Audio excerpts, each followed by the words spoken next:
Item ಯಾವುದೇ ಇರಲಿ try ಮಾಡಿ ಆಚಿ ಚಿಕನ್ ಮಸಾಲಾ. ಆಚಿ ಚಿಕನ್ ಮಸಾಲಾ.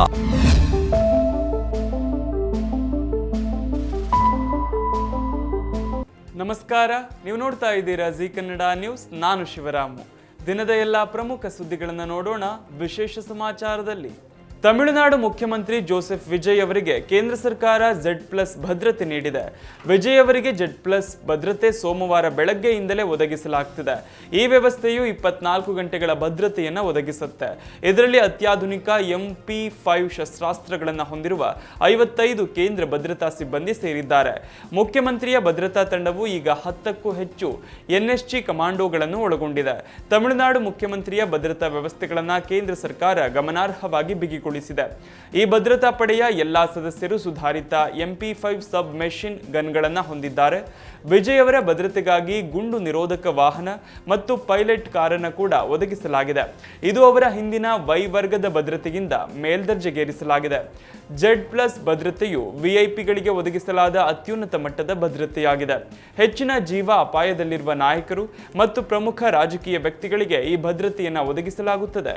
ಈ ಪ್ರೋಟೋಕಾಲ್ ಅಡಿಯಲ್ಲಿ 36 ಕಮಾಂಡೋಗಳು ಹಾಗೆಯೇ ಸುಧಾರಿತ ಶಸ್ತ್ರಾಸ್ತ್ರಗಳು ಮತ್ತು ಗುಂಡು ನಿರೋಧಕ ವಾಹನವನ್ನು ನಿಯೋಜಿಸಲಾಗಿದೆ. ತಮಿಳುನಾಡಿನ ನೂತನ ಮುಖ್ಯಮಂತ್ರಿ ದಳಪತಿ ವಿಜಯ್ ಇದೀಗ ಮೊದಲ ಮಹತ್ವದ ನಿರ್ಧಾರವನ್ನು ಪ್ರಕಟಿಸಿದ್ದಾರೆ. ರಾಜ್ಯಾದ್ಯಂತ ದೇವಸ್ಥಾನಗಳು, ಶಾಲೆಗಳು ಮತ್ತು ಬಸ್ ನಿಲ್ದಾಣಗಳ 500 ಮೀಟರ್ ವ್ಯಾಪ್ತಿಯಲ್ಲಿರುವ ಒಟ್ಟು 717 ಸರ್ಕಾರಿ ಸ್ವಾಮ್ಯದ ಟಾಸ್ಮಾಕ್ ಮದ್ಯದ ಅಂಗಡಿಗಳನ್ನು ಮುಚ್ಚುವಂತೆ ಅವರು ಆದೇಶಿಸಿದ್ದಾರೆ. ಅಧಿಕಾರಕ್ಕೆ ಬರುತ್ತಿದ್ದಂತೆಯೇ ಜನಸಾಮಾನ್ಯರ ಹಿತದೃಷ್ಟಿಯಿಂದ ಈ ಕಟ್ಟುನಿಟ್ಟಿನ ಆದೇಶವನ್ನು ಹೊರಡಿಸಿದ್ದಾರೆ. ಟಾಸ್ಮಾಕ್ ಸದ್ಯ ರಾಜ್ಯಾದ್ಯಂತ 4765 ಅಂಗಡಿಗಳನ್ನು ನಡೆಸುತ್ತಿದ್ದು, ಅದರಲ್ಲಿ ಮಂದಿರಗಳ ಸಮೀಪವಿರುವ 276, ಶಿಕ್ಷಣ ಸಂಸ್ಥೆಗಳ ಬಳಿ ಇರುವ 186 ಮತ್ತು ಬಸ್ ನಿಲ್ದಾಣಗಳ ಸಮೀಪವಿರುವ 255 ಅಂಗಡಿಗಳನ್ನು ಮುಚ್ಚಲು 2 ವಾರಗಳ ಗಡುವು ನೀಡಲಾಗಿದೆ. ತಮಿಳುನಾಡು ಸರ್ಕಾರಕ್ಕೆ ಟಾಸ್ಮಾಕ್ ಸಾರಾಯಿ ಮಾರಾಟದಿಂದ ದೊಡ್ಡ ಪ್ರಮಾಣದ ಆದಾಯ ಹರಿದು ಬರುತ್ತಿದೆ. 2025ರಲ್ಲಿ ರಾಜ್ಯದ ಒಟ್ಟು ಆದಾಯ 48,000 ಕೋಟಿ ರೂಪಾಯಿ ದಾಟಿತ್ತು. ಇಷ್ಟೊಂದು ದೊಡ್ಡ ಮಟ್ಟದ ಆದಾಯವಿದ್ದರೂ ಕೂಡ ವಿಜಯ್ ಅವರು ಸಾರ್ವಜನಿಕ ಹಿತಾಸಕ್ತಿಗೆ ಮಣೆ ಹಾಕಿದ್ದಾರೆ. ಕಳೆದ ವರ್ಷ ಟಾಸ್ಮಾಕ್ ಕಾರ್ಯಾಚರಣೆಯಲ್ಲಿ ಭಾರಿ ಅವ್ಯವಹಾರ ನಡೆದಿದೆ ಅಂತ ಜಾರಿ ನಿರ್ದೇಶನಾಲಯ ED ದಾಳಿ ನಡೆಸಿದ್ದನ್ನು ಕೂಡ ಇಲ್ಲಿ ಸ್ಮರಿಸಬಹುದು. ಸುಮಾರು 1,000 ಕೋಟಿ ರೂಪಾಯಿಯಷ್ಟು ಅಕ್ರಮ ಹಣದ ವಹಿವಾಟು ನಡೆದಿದೆ ಎನ್ನುವ ಆರೋಪ ಕೂಡ ಆಗ ಕೇಳಿ ಬಂದಿದ್ವು. ತಮಿಳುನಾಡಿನ ಹೊಸ ರಾಜಕೀಯ ಯುಗಾರಂಭ ಮಾಡಿರೋ ವಿಜಯ್ ಮುಂದೆ ವಿಶ್ವಾಸಮತ ಗೆಲ್ಲುವ ಅಗ್ನಿ ಪರೀಕ್ಷೆ ಎದುರಾಗಿದೆ. ನಿನ್ನೆ ಅಧಿವೇಶನ ನಡೆದಿದ್ದು, ವಿಜಯ್ ಸೇರಿ ಶಾಸಕರು ಪ್ರಮಾಣ ವಚನ ಸ್ವೀಕರಿಸಿದ್ದಾರೆ. ಇವತ್ತು ಸ್ಪೀಕರ್ ಆಯ್ಕೆ ನಡೆದಿದ್ದು, ಸ್ಪೀಕರ್ ಆಗಿ JCD ಪ್ರಭಾಕರ್ ಅವಿರೋಧವಾಗಿ ಆಯ್ಕೆಯಾಗಿದ್ದಾರೆ. ನಾಳೆ ವಿಜಯ್ ಅಧಿವೇಶನದಲ್ಲಿ ಬಹುಮತ ಸಾಬೀತುಪಡಿಸಲಿದ್ದಾರೆ. ಇಂದು ಸದನದಲ್ಲಿ ನಿನ್ನೆ ಪ್ರಮಾಣ ವಚನ ಸ್ವೀಕರಿಸಿದ ಶಾಸಕರು ಪ್ರಮಾಣ ವಚನ ಸ್ವೀಕರಿಸಿದ್ರು. ಬಳಿಕ ಸಿಎಂ ವಿಜಯ್ ಸದನದಲ್ಲಿ ಮಾತನಾಡಿದ್ರು. ತಮಿಳುನಾಡು ವಿಧಾನಸಭೆಯ ಸ್ಪೀಕರ್ ಆಗಿ JCD ಪ್ರಭಾಕರ್ ಅವಿರೋಧವಾಗಿ ಆಯ್ಕೆಯಾಗಿದ್ದು, ನಾಳೆ ವಿಶ್ವಾಸಮತ ಯಾಚಿಸಲು ಸಿಎಂ ವಿಜಯ್ ಸಜ್ಜಾಗಿರುವಂತೆಯೇ ವೇಲುಮಣಿ ಹಾಗೆಯೇ ಷಣ್ಮುಗಂ ನೇತೃತ್ವದ AIADMK ಬಣ ಆಡಳಿತಾರೂಢ TVKಗೆ ಬೆಂಬಲ ಘೋಷಿಸಿದೆ. AIADMK ಪಕ್ಷ ಈಗ 2 ಬಣಗಳಾಗಿ ವಿಭಜನೆಯಾಗಿದೆ. ಇದು ರಾಜಕೀಯ ವಲಯಗಳಲ್ಲಿ ಕುತೂಹಲ ಸೃಷ್ಟಿಸಿದೆ. ಇತ್ತೀಚೆಗೆ ಮುಕ್ತಾಯಗೊಂಡ ತಮಿಳುನಾಡು ವಿಧಾನಸಭಾ ಚುನಾವಣೆಯಲ್ಲಿ ಪಕ್ಷ ಕೇವಲ 47 ಸ್ಥಾನಗಳನ್ನು ಗೆದ್ದು 3ನೇ ಸ್ಥಾನಕ್ಕೆ ತೃಪ್ತಿಪಟ್ಟುಕೊಂಡಿತ್ತು. ಈ ಕಾರಣದಿಂದಾಗಿ ಅನೇಕ ಶಾಸಕರು ಹಾಗೂ ಕಾರ್ಯಕರ್ತರು AIADMK ಪ್ರಧಾನ ಕಾರ್ಯದರ್ಶಿ ಎಡಪ್ಪಾಡಿ ಪಳನಿಸ್ವಾಮಿ ಅವರ ಬಗ್ಗೆ ಅತೃಪ್ತರಾಗಿದ್ದಾರೆಂದು ಹೇಳಲಾಗ್ತಿದೆ. ಶಾಸಕಾಂಗ ಸಮಿತಿ ನಾಯಕನ ಸ್ಥಾನಕ್ಕೆ ಪಳನಿಸ್ವಾಮಿ ಅವರಿಗೆ AIADMK ಕೇವಲ 17 ಶಾಸಕರ ಬೆಂಬಲವಿದೆ. ಆದರೆ ಎಡಪ್ಪಾಡಿ ಪಳನಿಸ್ವಾಮಿ AIADMK ಪ್ರಧಾನ ಕಾರ್ಯದರ್ಶಿ ಹುದ್ದೆಗೆ ರಾಜೀನಾಮೆ ನೀಡಬೇಕು ಅಂತ ಒತ್ತಾಯಿಸಿ ಪಕ್ಷದ 30 ಶಾಸಕರು ಒತ್ತಾಯಿಸಿದ್ದಾರೆ ಎನ್ನಲಾಗಿದೆ. ನಿನ್ನೆ ವಿಧಾನಸಭೆಯ ಮೊದಲ ಅಧಿವೇಶನ ಆರಂಭವಾಗ್ತಿದ್ದಂತೆ AIADMK ಶಾಸಕರು 2 ಗುಂಪುಗಳಾಗಿ ವಿಂಗಡಿಸಲ್ಪಟ್ಟು ವಿಧಾನಸಭೆಯೊಳಗೆ ಕುಳಿತಿದ್ದರು. ಕಳೆದ ಕೆಲವು ದಿನಗಳಿಂದ AIADMK 2 ಬಣಗಳಾಗಿ ವಿಭಜನೆಯಾಗಿದೆ ಎಂಬ ವರದಿಗಳು ಹೊರಬಿದ್ದಿವೆ. ಅಂದ್ರೆ 30 ಶಾಸಕರು CV ಷಣ್ಮುಗಂ ನೇತೃತ್ವದ ಬಣದಲ್ಲಿದ್ದಾರೆ. ಉಳಿದ ಶಾಸಕರು ಎಡಪ್ಪಾಡಿ ಪಳನಿಸ್ವಾಮಿ ಅವರನ್ನ ಬೆಂಬಲಿಸುತ್ತಿದ್ದಾರೆ ಅಂತ ಹೇಳಲಾಗ್ತಿದೆ. ಅದರಲ್ಲೂ CV ಷಣ್ಮುಗಂ ನೇತೃತ್ವದಲ್ಲಿ 30 ಶಾಸಕರು ಎಡಪ್ಪಾಡಿ ಪಳನಿಸ್ವಾಮಿ ಅವರು AIADMK ಪ್ರಧಾನ ಕಾರ್ಯದರ್ಶಿ ಹುದ್ದೆಗೆ ರಾಜೀನಾಮೆ ನೀಡಬೇಕು ಅಂತ ಒತ್ತಾಯಿಸಿದ್ದಾರೆ ಎನ್ನಲಾಗಿದೆ. ಅಲ್ಲದೆ CV ಷಣ್ಮುಗಂ ನೇತೃತ್ವದ 30 AIADMK ಶಾಸಕರು ತಮಿಳುನಾಡು ವೆಟ್ರಿ ಕಳಗಂ TVK ನಾಯಕ ಹಾಗೆ ಮುಖ್ಯಮಂತ್ರಿ ವಿಜಯ್ ಅವರನ್ನ ಬೆಂಬಲಿಸಿದ್ದಾರೆ. ನಾಳೆ ವಿಶ್ವಾಸಮತ ಯಾಚಿಸಲು ಸಿಎಂ ವಿಜಯ್ ಸಜ್ಜಾಗಿರುವಂತೆಯೇ ವೇಲುಮಣಿ ಷಣ್ಮುಗಂ ನೇತೃತ್ವದ ಎಐಎಡಿಎಂಕೆ ಬಣವು ಆಡಳಿತಾರೂಢ ಟಿವಿಕೆ ಪಕ್ಷಕ್ಕೆ ಬೆಂಬಲ ಘೋಷಿಸಿದೆ. ಕಳೆದ ದಶಕದಲ್ಲಿ ಪಕ್ಷದ ಚುನಾವಣಾ ಹಿನ್ನಡೆಯೇ ತಮ್ಮ ನಿಲುವಿಗೆ ಕಾರಣ ಎಂದು ಷಣ್ಮುಗಂ ತಿಳಿಸಿದ್ದಾರೆ. ಇಂದು ಬೆಳಗ್ಗೆ ಸುದ್ದಿಗಾರರೊಂದಿಗೆ ಮಾತನಾಡಿದ ಷಣ್ಮುಗಂ, ನಾವು ಪಕ್ಷವನ್ನ ಪುನರ್ ಸಂಘಟಿಸಬೇಕಾಗಿದೆ, ಎಐಎಡಿಎಂಕೆಯ ಭವಿಷ್ಯದ ಬಗ್ಗೆ ಚರ್ಚಿಸಬೇಕಾಗಿದೆ ಎಂದರು. ಹಾಗಿದ್ದು ಕೂಡ ಪಕ್ಷವನ್ನು ವಿಭಜಿಸುವ ಯಾವುದೇ ಯೋಜನೆಗಳಿಲ್ಲ ಅಂತಲೂ ಕೂಡ ಅವರು ಸ್ಪಷ್ಟಪಡಿಸಿದರು. ಕಳೆದ ವಾರ ಸರ್ಕಾರ ರಚನೆ ಕುರಿತಂತೆ ಮಾತುಕತೆ ನಡೆಯುತ್ತಿದ್ದಾಗ ಮಾಜಿ ಮುಖ್ಯಮಂತ್ರಿ ಎಡಪ್ಪಾಡಿ ಕೆ ಪಳನಿಸ್ವಾಮಿ ವಿಜಯ್ ಮತ್ತು ಟಿವಿಕೆ ಜೊತೆಗಿನ ಮೈತ್ರಿಯನ್ನ ತಿರಸ್ಕರಿಸಿದ್ದರು. ಡಿಎಂಕೆ ಜೊತೆಗೆ ಮೈತ್ರಿಗೆ ಒಲವು ತೋರಿದ್ದರು. ಇದೇ ವಿಚಾರವಾಗಿ ಎಐಎಡಿಎಂಕೆ ಛಿದ್ರವಾಗಿದ್ದು, ಇದೀಗ ಪಳನಿಸ್ವಾಮಿ ವಿರುದ್ಧ ಸಿಡಿದೆದ್ದಿರುವ ಷಣ್ಮುಗಂ ನೇತೃತ್ವದ ಬಣ ಟಿವಿಕೆಗೆ ಬೆಂಬಲ ಘೋಷಿಸಿದೆ. ಪಳನಿಸ್ವಾಮಿ ಎಐಎಡಿಎಂಕೆ ಪಕ್ಷದ ಸಿದ್ಧಾಂತಕ್ಕೆ ವಿರುದ್ಧವಾಗಿ ರಾಜಕೀಯ ಎದುರಾಳಿ ಡಿಎಂಕೆ ಜೊತೆಗೆ ಮೈತ್ರಿಗೆ ಮುಂದಾಗುವ ಮೂಲಕ ಪಕ್ಷವನ್ನು ನಾಶಪಡಿಸಲು ಮುಂದಾಗಿದ್ದರು ಎಂದು ಷಣ್ಮುಗಂ ಆಕ್ರೋಶ ವ್ಯಕ್ತಪಡಿಸಿದ್ದಾರೆ. ಇದರಿಂದಾಗಿ ಪಳನಿಸ್ವಾಮಿಗೆ ಹಿನ್ನಡೆಯಾದಂತಾಗಿದೆ. ಕರ್ನಾಟಕ ಮುಜರಾಯಿ ಇಲಾಖೆ ಅಧೀನದ ಕುಕ್ಕೆ ಸುಬ್ರಹ್ಮಣ್ಯ ದೇವಾಲಯ ಸತತ 15ನೇ ವರ್ಷವೂ ಕೂಡ ಆದಾಯ ಗಳಿಕೆಯಲ್ಲಿ ಅಗ್ರಸ್ಥಾನ ಕಾಯ್ದುಕೊಂಡಿದೆ. 2025-26ನೇ ಸಾಲಿನ ಆರ್ಥಿಕ ವರ್ಷದಲ್ಲಿ ಕುಕ್ಕೆ ಸುಬ್ರಹ್ಮಣ್ಯ ದೇವಾಲಯಕ್ಕೆ ಬರೋಬ್ಬರಿ 167,89,000 ರೂಪಾಯಿ ಆದಾಯ ಹರಿದು ಬಂದಿದೆ.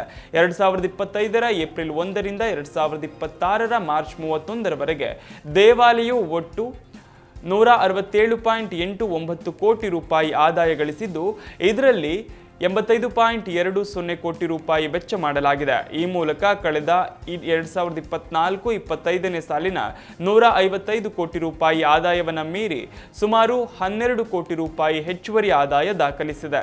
2024-25ನೇ ಸಾಲಿನಲ್ಲಿ 155.95 ಕೋಟಿ ರೂಪಾಯಿ ಆದಾಯ ಗಳಿಸಿದ ಕುಕ್ಕೆ ಶ್ರೀ ಸುಬ್ರಹ್ಮಣ್ಯ ದೇವಾಲಯ 2025-26ನೇ ಹಣಕಾಸು ವರ್ಷದಲ್ಲಿ 167.89 ಕೋಟಿ ರೂಪಾಯಿ ದಾಖಲೆಯ ಆದಾಯ ಗಳಿಸುವ ಮೂಲಕ ಸತತ 15ನೇ ವರ್ಷವೂ ರಾಜ್ಯದ ನಂಬರ್ 1 ಮುಜರಾಯಿ ದೇವಾಲಯವಾಗಿ ತನ್ನ ಸ್ಥಾನವನ್ನು ಉಳಿಸಿಕೊಂಡಿದೆ. ಹರಕೆ, ಕಾಣಿಕೆ ಹುಂಡಿ, ಹೂಡಿಕೆಗಳಿಂದ ಬರುವ ಬಡ್ಡಿ ಆದಾಯದ ಮೂಲಕ ಇವೆಲ್ಲವೂ ಕೂಡ ಪ್ರಮುಖ ಆದಾಯ ಮೂಲಗಳಾಗಿವೆ.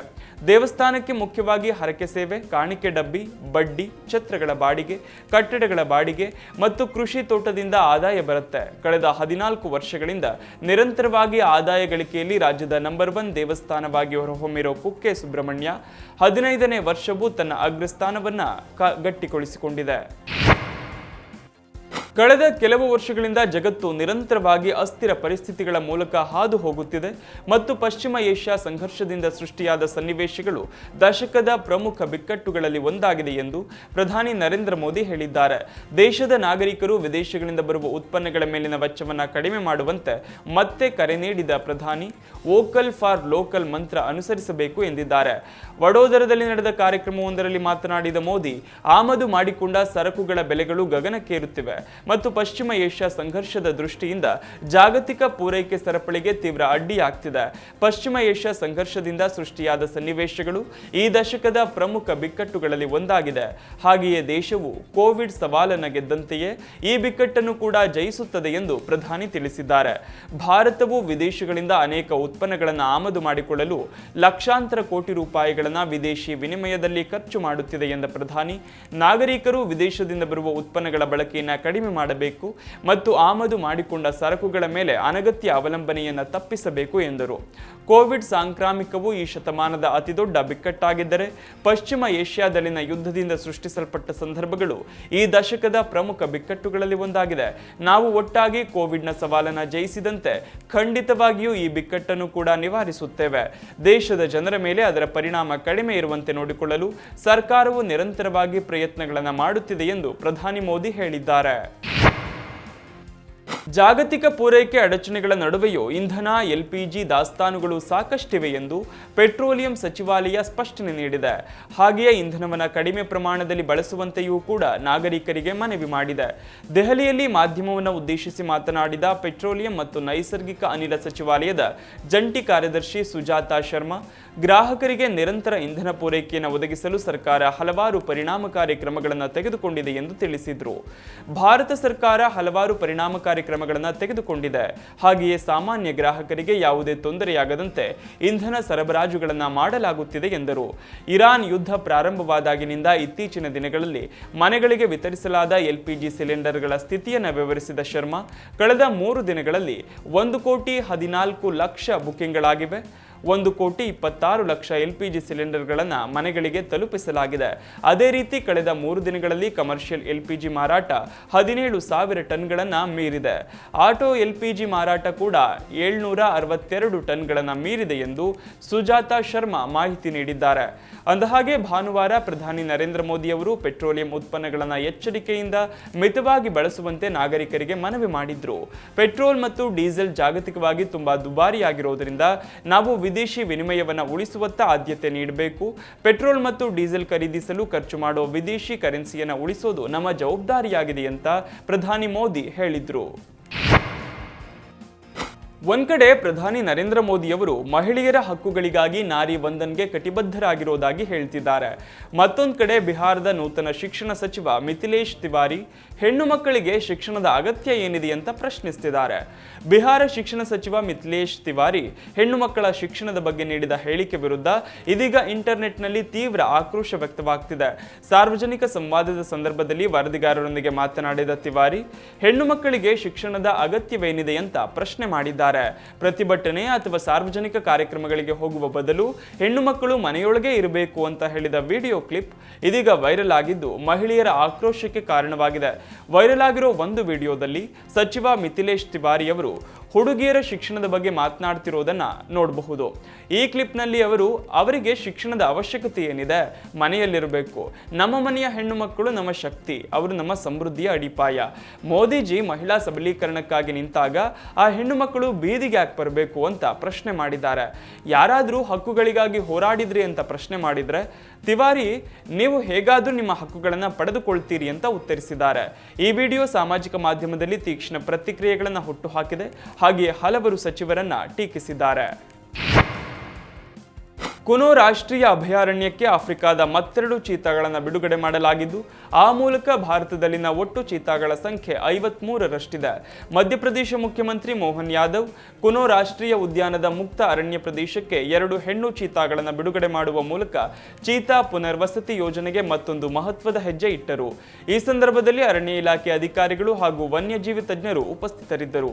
ಚೀತಾಗಳನ್ನು ಸಹಜ ವಾತಾವರಣದಲ್ಲಿ ಬದುಕಲು ಮತ್ತು ಬೇಟೆಯಾಡಲು ಅನುಕೂಲವಾಗುವಂತೆ ವಿಶೇಷ ಮೇಲ್ವಿಚಾರಣೆಯೊಂದಿಗೆ ಅರಣ್ಯ ಪ್ರದೇಶಕ್ಕೆ ಬಿಡಲಾಯಿತು. ಭಾರತದಲ್ಲಿ ಚೀತಾಗಳನ್ನು ಮರುಸ್ಥಾಪಿಸುವ ಮಹತ್ವಾಕಾಂಕ್ಷಿ ಯೋಜನೆಯ ಭಾಗವಾಗಿ ಕುನೋ ರಾಷ್ಟ್ರೀಯ ಉದ್ಯಾನದಲ್ಲಿ ಹಲವು ಚೀತಾಗಳನ್ನು ಹಂತ ಹಂತವಾಗಿ ಬಿಡುಗಡೆ ಮಾಡಲಾಗುತ್ತಿದೆ. ಯೋಜನೆಯ ಉದ್ದೇಶ ದೇಶದಲ್ಲಿ ಚೀತಾ ಜನಸಂಖ್ಯೆಯನ್ನು ಪುನರುಜ್ಜೀವನಗೊಳಿಸುವುದಾಗಿದೆ. ಈ ವೇಳೆ ಮಾತನಾಡಿದ ಸಿಎಂ ಮೋಹನ್ ಯಾದವ್ ಈ ಕಾರ್ಯಕ್ರಮವನ್ನು ವನ್ಯಜೀವಿ ಸಂರಕ್ಷಣೆಯ ದಿಕ್ಕಿನಲ್ಲಿ ಐತಿಹಾಸಿಕ ಹೆಜ್ಜೆ ಎಂದು ಬಣ್ಣಿಸಿದ್ರು. ಈ 2 ಚೀತಾಗಳು ಈಗಾಗಲೇ ಭಾರತದ ಪ್ರಾಜೆಕ್ಟ್ ಚೀತಾ ಯೋಜನೆಯ ಭಾಗವಾಗಿದ್ದು ಬಿಡುಗಡೆಗಿಂತ ಮೊದಲು ಅವುಗಳನ್ನು ಕ್ವಾರಂಟೈನ್ನಲ್ಲಿ ಇರಿಸಲಾಗಿತ್ತು. ಆದ್ದರಿಂದ ಅವುಗಳನ್ನು ಕಾಡಿಗೆ ಬಿಡುವುದರಿಂದ ಚೀತಾಗಳ ಒಟ್ಟು ಸಂಖ್ಯೆಯಲ್ಲಿ ಹೆಚ್ಚಳವಾಗಿಲ್ಲ. ನಟಿ ತಮನ್ನಾ ಭಾಟಿಯಾ ಅವರು ಉಜ್ಜಯಿನಿಯ ಮಹಾಕಾಳೇಶ್ವರ ದೇವಾಲಯದಲ್ಲಿ ನಡೆದ ಭಸ್ಮ ಆರತಿಯಲ್ಲಿ ಪಾಲ್ಗೊಂಡು ವಿಶೇಷ ಪೂಜೆ ಸಲ್ಲಿಸಿದ್ರು. ಈ ವೇಳೆ ಮಾತನಾಡಿದ ನಟಿ ತಮನ್ನಾ, ದೈವಿಕ ಕರೆ ಬಂದಾಗ ಮಾತ್ರ ಒಬ್ಬರು ಈ ಸ್ಥಳಕ್ಕೆ ಭೇಟಿ ನೀಡಲು ಸಾಧ್ಯ. ಇಂದು ಭಸ್ಮ ಆರತಿಯನ್ನ ಕಣ್ಣಾರೆ ವೀಕ್ಷಿಸುವ ಅವಕಾಶ ಸಿಕ್ಕಿದ್ದು ಎಲ್ಲರೊಂದಿಗೆ ಆ ಆಧ್ಯಾತ್ಮಿಕ ಶಕ್ತಿಯ ಮಹಾಪೂರವನ್ನು ಅನುಭವಿಸಿದ್ದು ನಿಜಕ್ಕೂ ಅದ್ಭುತವಾಗಿತ್ತು. ಇದೊಂದು ನಂಬಲಾಗದಷ್ಟು ಚೈತನ್ಯದಾಯಕ ಮತ್ತು ಮನಸ್ಸಿಗೆ ಮುದ ನೀಡುವ ಅನುಭವ. ಅಲ್ಲಿ ಸುಮ್ಮನೆ ಕುಳಿತು ಆ ವಾತಾವರಣವನ್ನು ಅನುಭವಿಸುವುದೇ ಒಂದು ದೊಡ್ಡ ಸೌಭಾಗ್ಯ ಎಂದಿದ್ದಾರೆ. ಇದಿಷ್ಟು ಈ ದಿನದ ಪ್ರಮುಖ ಸುದ್ದಿ. ನೋಡ್ತಾ ಇರಿ ಜೀ ಕನ್ನಡ ನ್ಯೂಸ್, ಸತ್ಯವೇ ಸುದ್ದಿಯ ಜೀವಾಳ.